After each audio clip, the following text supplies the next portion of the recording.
ভাগ্য আমাকে ছেড়ে গেছে একটা খিড়কি বন্ধ দরজার চৌকাঠে। যৌবনের বসন্ত জীবনের বিকেলে দিয়েছে দেখা।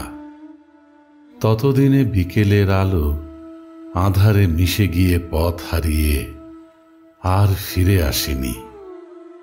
আমার শিমুল বনে কোকিলের ডাক শুনি না বহুকাল হয়। ধীরে ধীরে কষ্টের প্রখরতায় শুকিয়ে গেছে আমার চোখের নদী। অবহেলার সুখগুলো বারবার ঠোকর খেয়েছে আমার বন্ধ জানালায়।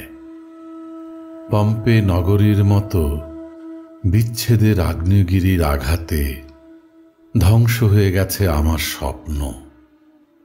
এখন সে ধ্বংসস্তূপে পড়ে আছে কিছু অভিমান, কিছু টুকরো স্মৃতির ধুলোবালি।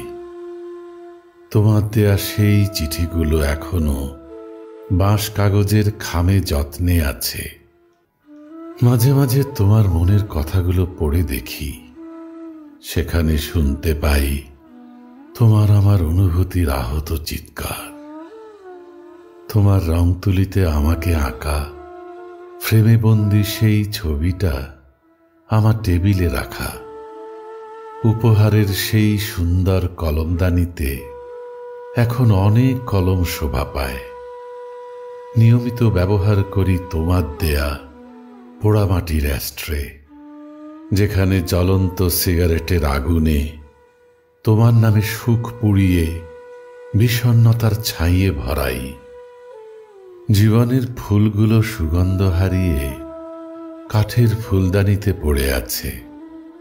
দূর থেকে ছুটে আসে প্রজাপতি একটু ছুঁয়ে দেখার লোভে। নিষ্প্রাণ সে ফুলে গন্ধ নেই, নেই কোনো পরাগের আলিঙ্গন। অবশেষে ব্যর্থ মনের টান নিয়ে ফিরে যায় শত প্রজাপতি প্রতারিত হয়ে। আমি শুধু বিস্ময়ের চোখে দেখি আমার সুন্দর অতীতের মৃত্যু। মাঝে মাঝে তদন্ত করি কিভাবে ধীরে ধীরে মায়াগুলো পচে গিয়ে রচিত হলো ভাঙা মনের কবর।